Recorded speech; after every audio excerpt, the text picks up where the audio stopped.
안녕하세요. 레이시안입니다. 아시다시피 저는 국내 이슈는 잘 다루지 않습니다. 어차피 상당 기간 해결책 없이 시행착오를 거듭할 수밖에 없는 상황이기 때문입니다. 과거 방송에서도 말씀드렸듯이 지금은 국내 모든 시스템의 해체 작업이 진행 중입니다. 불가피한 과정이고 묘책도 없습니다. 그래서 국내 이슈에 대해서는 크게 언급할 필요성을 못 느꼈습니다. 그러나 계엄 사태까지 발생되니 몇 마디 남기지 않을 수 없네요. 계엄에 대해서는 이미 수많은 이야기들이 나와서 제 말은 그저 사족이 되겠지만 양해 부탁드립니다. 일단 제가 보는 관점은 계엄 이후 많은 것들이 변하겠지만 역시 어차피 진행되는 한국의 시스템 해체 과정의 일부라는 것뿐입니다. 계속 부서지고 무너져 나갈 것입니다. 해체가 되어야 재건이 가능합니다. 수술칼로 일단 배를 열어야 종양을 도려낼 수 있습니다. 다만 당연한 얘기는 그만두고 오늘은 계엄 이후 한국 정치판이 어찌 바뀔지 예상해 보겠습니다. 본 방송 전에 우선 좋아요, 구독, 알림 설정 부탁드립니다. 앞으로도 좋은 컨텐츠로 보답해 드리겠습니다. 감사합니다. 아무튼 윤통의 계엄 자체에 대해서 말씀드리자면 계엄 선언 직후부터 애초에 오래가기 어려울 것이라고 느꼈습니다. 물론 단 몇 시간 만에 상황 종료되리라 생각은 못했지만 계엄 선포 방송을 듣는 순간에 너무나 허술한 계엄임을 깨달았습니다. 준비가 잘 된 계엄이라면 계엄이 공식 선포된 시점에 이미 이재명, 한동훈 대표나 야당의 주요 인사들은 체포되거나 가택연금이 완료되었어야 합니다. 방송국가신문사는 군부가 장악을 끝냈어야 하죠. 그러나 실제로는 국가기능 장악을 위한 아무런 조치도 없었습니다. 이재명 대표는 국회담을 넘고 있었고 TV방송국에서는 PD가 정치 패널들에게 정치 토론방송 출연 요청을 했다고 합니다. 계엄 상황에서 정치 토론 방송을 하려던 PD도 한심하지만 그 정도로 방송국 통제가 안 되었다는 뜻입니다. 대통령의 역량에 대해서야 이미 기대감이 사라진 지 오래지만 계엄을 부추긴 전 국방부 장관까지 아마추어였습니다. 윤통의 계엄이 불법이라는 것은 너무나 명백해서 두말하지 않겠습니다. 계엄령을 선포해야 할 정도의 국가 위기 상황은 아니죠. 비록 산적한 문제들이 있지만 정상적인 제도적 절차와 시스템으로 해결할 수 있는 상황입니다. 물론 윤통이 겪는 어려움과 짜증은 이해합니다. 그러나 겁주려고 집에 불을 지르는 게 용납될 수는 없습니다. 윤통 본인은 겁주기가 아니라 현 교착 상황을 타개하기 위한 나름의 해법이라고 주장했죠. 그리고 세간에서는 윤통이 김 여사를 물고 늘어지는 야당이나 의료계에 겁을 좀 주려 했다거나 심지어는 명태균 사태 해결책으로 시도되었다고 말하기까지 합니다. 그런 야당의 행태도 문제가 많습니다. 그러나 100번 양보해서 디올백은 별일 아니라 치더라도 도이치모터스 건 처리 결과는 문제가 있습니다. 그리고 의료계와 명태균 사건에 대한 대응을 하기 위해 군대를 동원할 수는 없는 것이죠. 그리고 일단 불법 계엄을 시도했다면 그 이후에는 돌아올 길이 없다는 것도 인식했어야 합니다. 위화도 해군을 하건 루비콘강을 건너든 그 이후에는 전쟁만 남는 것이죠. 승리 아니면 죽음뿐입니다. 뻔히 국회를 야당이 지배한다는 걸 알고 있다면 국민을 군홧발로 짓밟고 피를 흘려서라도 국회의 기능을 마비시킬 각오가 있어야 했죠. 불법 행위에도 결단력이 필요합니다. 그러나 윤통은 그런 능력조차도 없어 보입니다. 아무튼 지나간 일은 지나간 일이고 앞으로 국내 정치권에서 전개될 상황을 얘기해 보겠습니다. 일단 윤석열 대통령의 정치 생명은 끝났습니다. 탄핵 여부와 무관하게 말입니다. 너무나 당연한 거라 긴 설명 안 하겠습니다. 현재 보수 진영에서 더 이상의 대통령 탄핵은 있을 수 없다는 입장이겠지만 식물 대통령이 자리를 더 지키면 더 큰 혼란만 생깁니다. 약간 지저분한 비유이지만 이미 화장실 가야 할 정도로 배가 아픈데 화장실 안 가면 안방에서 사고 납니다. 보수 진영도 더 큰 낭패를 보게 되죠. 물론 상당수의 보수 지지자들은 이번에 또다시 대통령을 탄핵하면 보수 진영은 괴멸된다고 말합니다. 그러나 오답입니다. 이번 사태로 국민의 지지를 잃은 보수 진영은 이미 괴멸되었습니다. 대통령 탄핵 여부와 무관하게 이미 괴멸되었습니다. 보수 정치 세력의 생명은 끝났습니다. 물론 친윤과 친한으로 나뉘었고 이들의 운명은 각각 다르겠죠. 그러나 일단 둘 다 퇴장당할 듯합니다. 그리고 특히 전통 보수 세력인 친윤은 정치 생명이 끝난 것으로 보입니다. 아직 총선이 멀었지만 대구, 경북 등 골수 보수 지역을 제외하면 당선이 쉽지 않을 겁니다. 결국 전통적 보수 세력의 세는 위축될 듯합니다. 특히 이들의 연령대까지 고려하면 시간은 친윤의 편은 아니죠. 그렇다고 개헌 반대를 빠르게 천명했던 친한이 친윤 몰락의 수혜를 보기도 어렵습니다.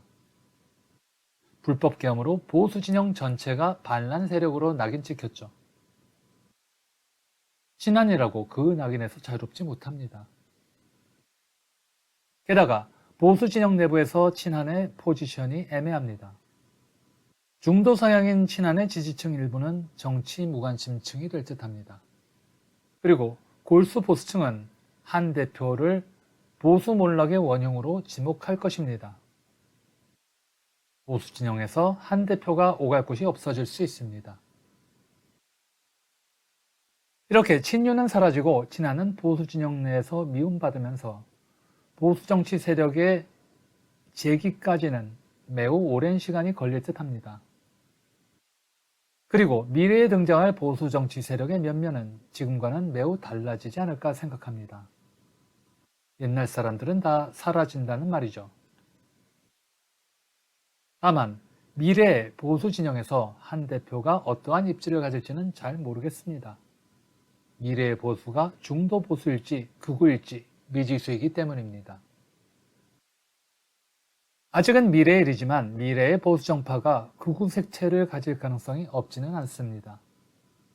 왜냐하면 보수 진영의 재기는 국민이 진보 진영에 등을 돌릴 때 가능하기 때문입니다. 아마도 진보 정권의 경제적 실책이 국민이 돌아서는 요인이 되겠죠. 과거 방송에서도 종종 말씀드렸지만 한국 경제의 난맥상은 신냉전에 따른 구조적 문제입니다. 대통령 정치 세력이 바뀐다고 쉽게 해결되지 않습니다. 그래서 저는 진즉부터 보수 지지자인 지인들에게 보수 진영이 제대로 자리 잡으려면 하루라도 빨리 정권을 민주당에게 넘기라고 말해왔습니다. 국가 쇠퇴의 책임을 진보 진영에 떠넘기란 말이죠. 지금의 한국이 바로 서려면 시간이 걸리고 당장은 세종대왕이 다시 와도 국가 쇠퇴의 해결책은 없기 때문입니다. 이렇게 힘든 상황에서 국가 쇠퇴의 비난을 민주당이 받으면 보수 진영은 반사 이익을 얻는다는 논리죠. 그런데 예상치도 못한 계엄 덕분에 민주당 집권 시나리오가 현실화되었습니다. 현재 전국의 주도권은 민주당이 쥐고 있죠. 민주당은 헌재 재판관 후보 2명을 추천했습니다. 현재 6인 체제인 헌재의 공석을 빠르게 메워 윤통 탄핵에 대비하려는 움직임입니다. 그리고 기존에 진보 진영과 교감이 있던 경찰은 검찰이 제안한 계엄 합동 수사를 거부하고 독자적인 비상계엄 특별수사단을 운영하기로 했습니다. 공무원들이 보수 정권과 결별하는 것이죠. 이제 이재명 대표가 신경 써야 할 상대는 국힘이 아니라 진보 진영 내부의 반 이재명 세력입니다. 조국 대표의 지지층이 여전히 탄탄합니다. 민주당 내에는 김경수 씨나 김동연 지사 등이 있죠.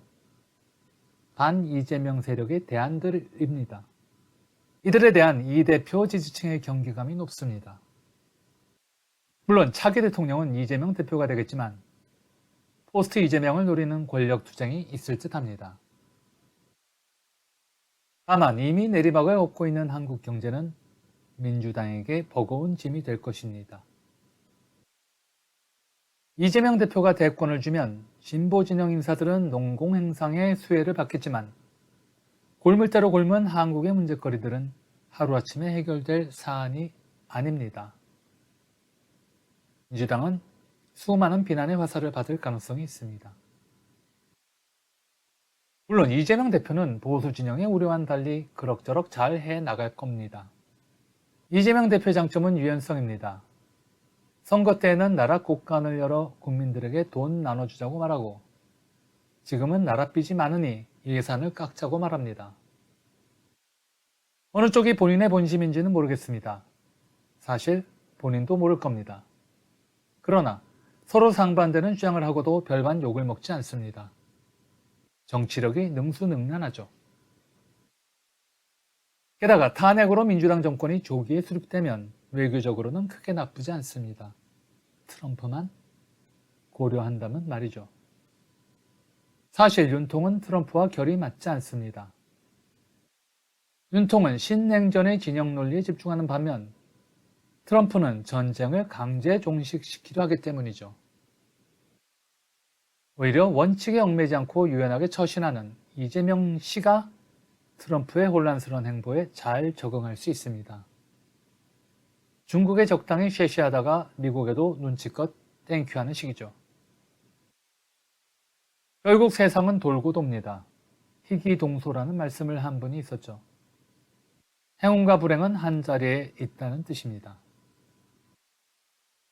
이번 계엄 사태를 계기로 보수 진영은 몰락과 세대 교체를 경험하게 될 것이고 진보 진영은 염원하던 정권 교체가 목전에 다가왔지만 한국 경제 부흥이라는 버거운 짐을 떠안게 되었습니다. 진보 진영이 한국 경제 부흥에 성공하지 못한다면 새로운 보수 세력이 또 다시 부상할 것입니다. 물론 꽤 오랜 시간이 걸릴 듯합니다. 그나저나 요즘 미국 정가에서도 한국의 계엄 상황을 주목하면서 트럼프의 계엄령 행사 가능성을 언급하고 있습니다. 미국의 계엄령 가능성을 언급하면 예전에는 모두가 코웃음 쳤겠지만 지금은 아닙니다. 우리는 이런 시대에 살고 있습니다. 어쩌면 진짜로 한국의 계엄령이 미국 상황의 예고편일런지도 모릅니다. 오늘은 그냥 답답한 국내 정치 상황에 대한 넋두리였습니다. 좋아요, 구독, 알림 설정해 주시면 좋은 컨텐츠로 보답해 드리겠습니다. 감사합니다.